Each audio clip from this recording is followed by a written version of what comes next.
Assalamualaikum warahmatullahi wabarakatuh. Alhamdulillahirabbil alamin, tsumma alhamdulillahirabbil alamin. Assalatu wassalamu ala asyrafil anbiya'i wal mursalin sayyidina wa habibina wa syafi'ina maulana Muhammadin wa ala alihi thayyibin wa sahbihi al-muntajabin wa tabi'ina lahum bi ihsanin ila yaumiddin. Sahabat Islam ramah, beberapa hari ini kita mendengarkan sebuah peristiwa besar terjadi di Amerika Serikat, yaitu pembunuhan terhadap George Floyd, salah seorang warga kulit hitam Amerika, oleh beberapa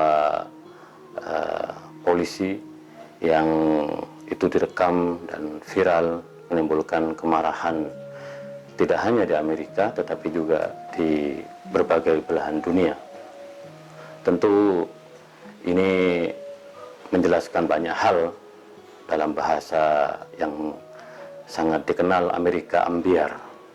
Amerika yang kita dengar selama ini dengan keangkuhannya, dengan klaim-klaimnya sebagai negara adidaya, negara paling demokratis, negara paling menjunjung hak asasi manusia, tentu sedang menghadapi masa-masa sulit. Tentu ini harus menjadi pelajaran berharga bagi kita semua, bahwa membangun sebuah peradaban berperi kemanusiaan harus dilakukan dengan sungguh-sungguh, dengan tulus, dan betul-betul melibatkan semua lapisan masyarakat, terutama para elitnya. Nah, kita tahu bahwa yang menjadi persoalan dari banyak kasus diskriminasi, intoleransi, persekusi, dan kekerasan terhadap kelompok minoritas, yaitu sekali lagi karena ada pihak-pihak yang selalu memainkan kartu politik, terutama politik ras, politik identitas, politik sara yang cenderung memecah belah perbedaan-perbedaan dan keragaman di tengah-tengah masyarakat.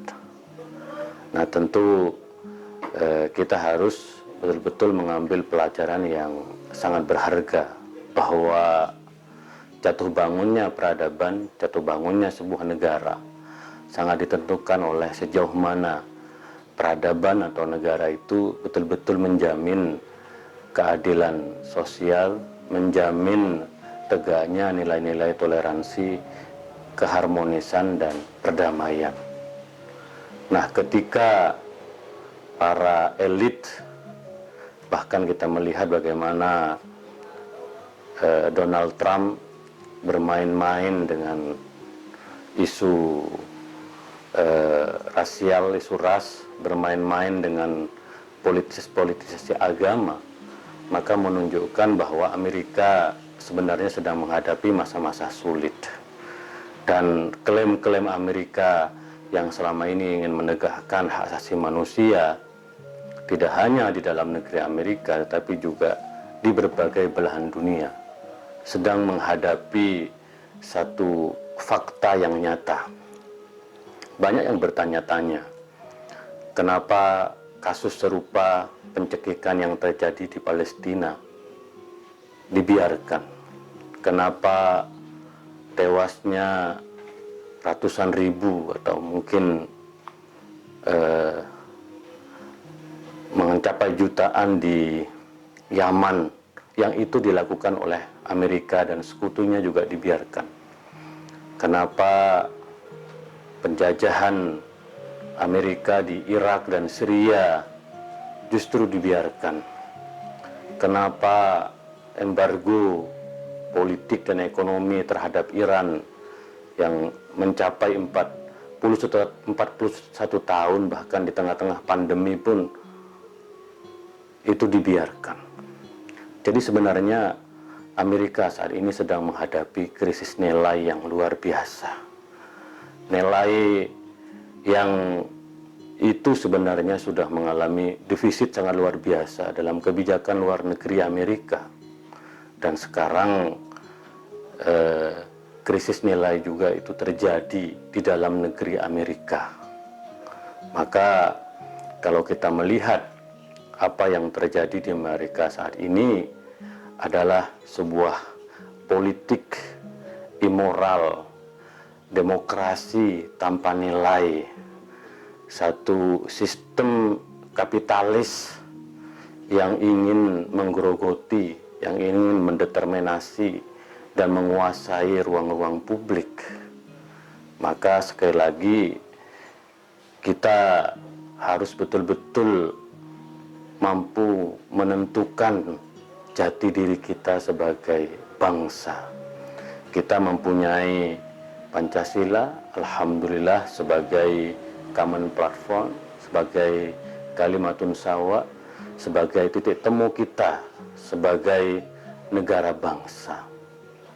Di dalam Pancasila kita meyakini ketuhanan yang berkebudayaan, ketuhanan yang membangun toleransi, persaudaraan, lalu kemudian kita menegakkan nilai-nilai kemanusiaan, menjaga persatuan, mewujudkan demokrasi yang penuh kearifan, bukan demokrasi yang ditentukan oleh mereka yang mempunyai modal besar. Dan Amerika adalah korban dari demokrasi yang sangat kapitalistik dan neoliberalistik. Maka dalam hal ini kita harus betul-betul merumuskan kembali demokrasi kita. Demokrasi yang dibangun di atas kemufakatan, gotong royong, kearifan dan kebijaksanaan. Tentu pada akhirnya adalah mewujudkan keadilan sosial. Bayangkan di Amerika sekarang demokrasinya yang sangat kapitalistik, ketika datang badai pandemi, yang terjadi adalah pengangguran 40 juta orang. Pengangguran terbesar dalam sejarah. Bahkan kalau kita menonton televisi-televisi Amerika, terutama CNN, kita bisa melihat bagaimana testimoni warga Amerika yang betul-betul jatuh miskin, tidak mempunyai apa yang harus bisa dimakan. Padahal mereka sistem pendidikannya baik. Tetapi ketika sistem yang kapitalistik ini tidak mampu menopang keadilan sosial, maka kita dengan Pancasila harus betul-betul kembali kepada jati diri, bahwa negara ini dibangun di atas fundamen dan tujuan di mana keadilan sosial sebagai prinsip dalam membangun kebersamaan kita sebagai warga negara bangsa.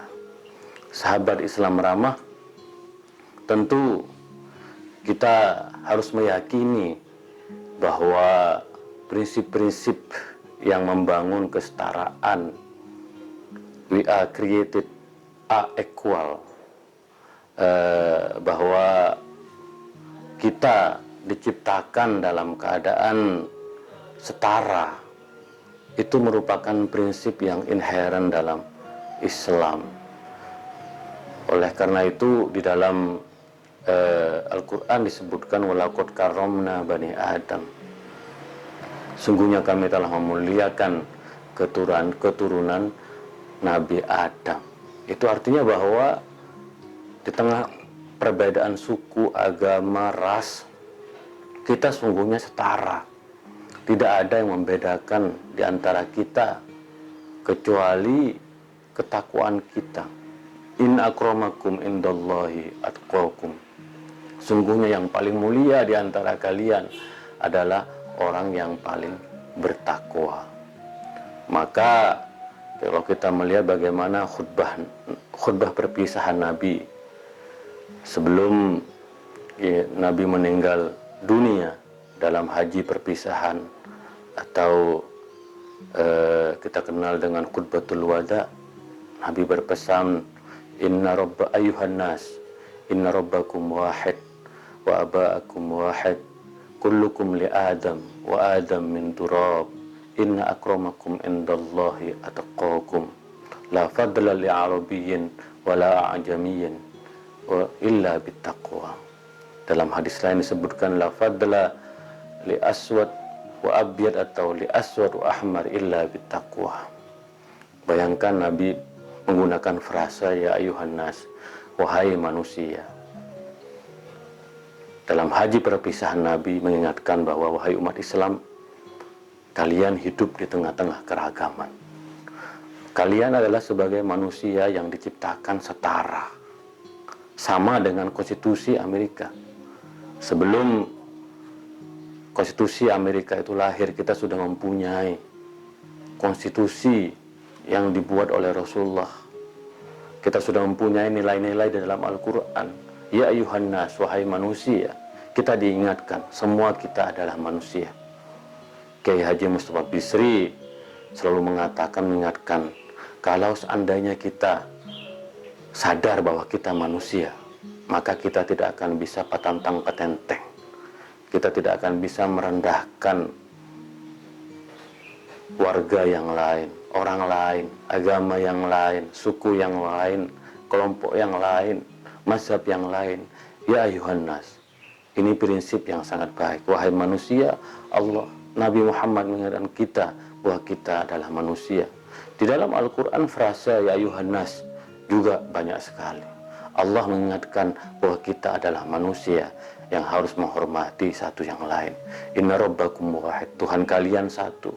Wa aba'akum wahid, dan nenek moyang kalian satu. Kullukum li Adam, kalian semua keturunan Adam. Wa Adam min turab, Adam itu tercipta dari tanah. Apa yang harus kita banggakan? Kita ini tercipta dari tanah.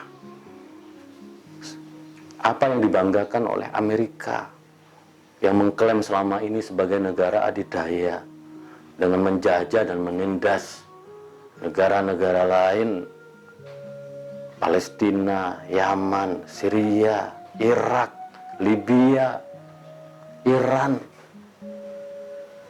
Maka mari kita meningkatkan peradaban kita, karena kita ini adalah sungguhnya adalah manusia yang diciptakan dari tanah. Tidak ada perbedaan antara orang Arab dan bukan orang Arab. Tidak ada perbedaan antara kulit putih dengan kulit hitam. Ini prinsip nilai yang dijunjung tinggi oleh Islam. Maka sahabat Islam ramah, Amerika ambiar. Amerika telah melakukan satu kesalahan besar dalam peradaban manusia dengan menjajah negara-negara lain. Dan sekarang mereka yang selama ini mengklaim bapak hak asasi manusia, bapak pluralisme, bapak demokrasi, sedang menghadapi tantangan dan cobaan yang paling berat.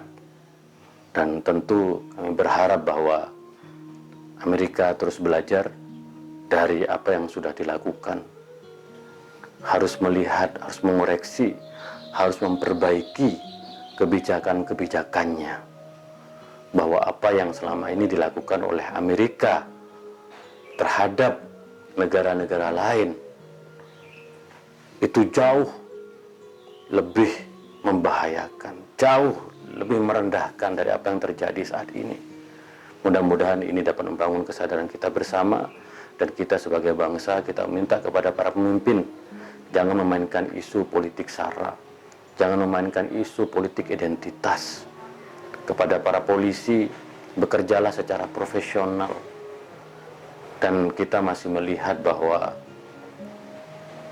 begitu banyak aksi intoleransi di Indonesia tidak mendapatkan perhatian yang serius. Warga Jamaat Ahmadiyah yang belasan tahun masih berada di tempat pengungsian di Transito, penganut warga Syiah yang masih berada di pengungsian di Sidoarjo secara bertahun-tahun, pemimpin kita menutup mata, aparat keamanan menutup mata. Kita harus banyak belajar, masih banyak yang harus kita lakukan untuk mewujudkan toleransi, kesetaraan, dan hak asasi manusia. Yang menentukan diri kita adalah kita, bukan orang lain. Kita belajar dari Amerika dan kita berdoa mudah-mudahan Amerika bisa melalui masa-masa sulit sekarang ini, dan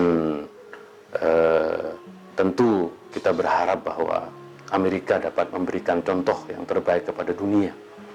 Amerika lebih bersifat adil. Kalau Amerika bisa menyelesaikan masalah di dalam negerinya, maka Amerika harus mampu dan mau menyelesaikan masalah di luar negeri. Amerika banyak membuat kesalahan di Afghanistan, di Palestina, di Yaman, di Libya, di Irak, di Syria, dan Iran.